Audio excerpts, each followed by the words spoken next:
ভাইজানেরা, বলতে আছি যে আমরা ফাইনালি কামরাঙ্গী চরের লোহার ব্রিজে এসে পড়েছি।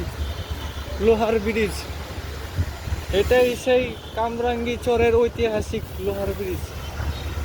দেখুন এখন বর্তমান অবস্থাটা কেমন দেখা যাচ্ছে লোহার ব্রিজ।